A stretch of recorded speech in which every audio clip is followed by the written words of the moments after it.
For every opinion or belief someone may hold, there will be another party who just as strongly oppose that idea. Both sides usually claim to sit with the best arguments, the real facts, and the correct worldview, and ironically, both sides regard the other as being indoctrinated, blind to the obvious and outright stupid. Most people only expose themselves to information that matches their own worldview. It is uncomfortable to do otherwise. Still, we would like to give you some surprising information about Islam. We also urge you to look further than only mainstream media, and if you can find the time for it, read the Quran yourself. To get you started, we'd like to present you 3 things you probably did not know about Islam. 1. Islam has not been hijacked. That Islam has been hijacked is what non-Muslims naturally assume, because they assume all religions are the same.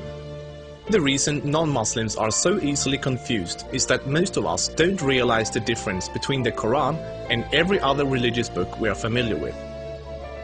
The Christian Bible is a collection of writings from various authors, written sometimes hundreds of years apart, with parables, advice and dreams, all collected together into one book.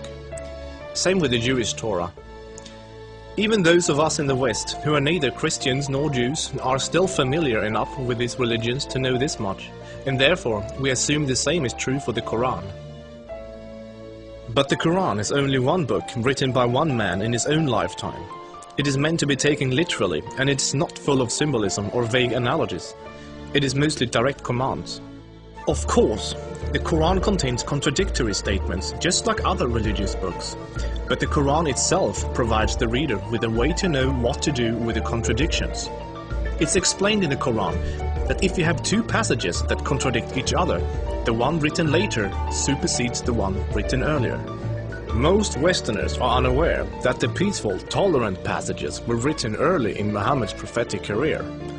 According to the Quran, those passages have been abrogated by later, more violent and less tolerant passages. So, when most Westerners hear jihadists quoting violent passages from the Quran, and then peaceful Muslims quoting peaceful passages, they interpret that the way they would if someone was quoting the Bible or the Torah. They think to themselves, oh, there must be many different and contradictory passages, like there are in other religious books, so Muslims can pick and choose what they like and justify whatever actions they want to take. But the Quran is nothing like that. There is no picking and choosing. It says very explicitly and in no uncertain terms that a Muslim must not alter or ignore any part of its very clear and direct message, or they will burn in a fiery torment forever.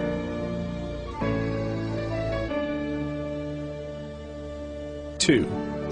Striving to institute worldwide Sharia law is a religious duty.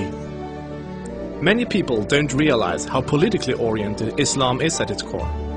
In fact, Islam is less of a religion than it is a religious ideology. It includes a mandatory and highly specific legal and political plan for the whole society, Sharia. There is no separation between the religious and the political in Islam.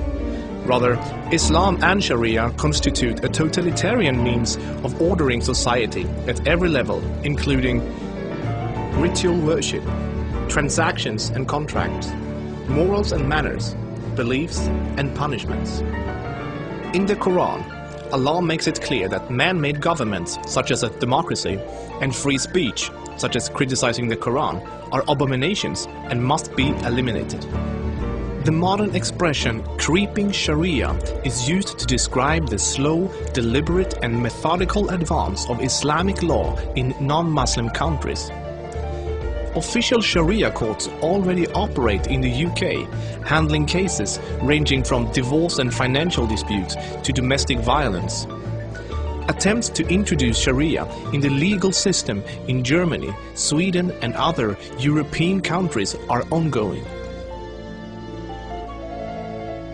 While Sharia already has a foot in our door in the matter of minor disputes like inheritance and domestic violence, it should concern you that Sharia commands that drinkers and gamblers should be whipped, allows husbands to hit their wives, allows an injured plaintiff to exact legal revenge, literally an eye for an eye, commands that a thief must have a hand cut off, commands that homosexuals must be executed, orders unmarried fornicators to be whipped and adulterers to be stoned to death, orders death for both Muslim and non-Muslim critics of Muhammad, the Quran and even Sharia itself, orders apostates to be killed, commands offensive, aggressive and unjust jihad.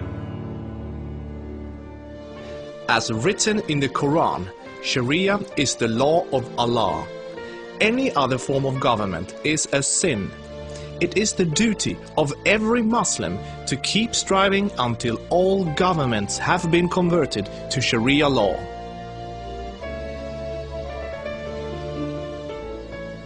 Three, Muslims are allowed to deceive non-Muslims if it helps Islam. For non-Muslims, this principle, called taqiyya, is another surprising concept of Islam. While most other religions speak highly of truthfulness, the Quran instructs Muslims to lie to non-Muslims about their beliefs and their political ambitions to protect and spread Islam. There are many examples of today's Islamic leaders saying one thing in English for the Western press and then saying something entirely different to their own followers in Arabic a few days later. Deceiving the enemy is always useful in war, and Islam is at war with the non-Islamic world until the whole world follows Sharia law. All non-Muslims living in non-Islamic states are therefore enemies. So deceiving Westerners is totally acceptable, even encouraged, if it can forward the goals of the spread of Islam.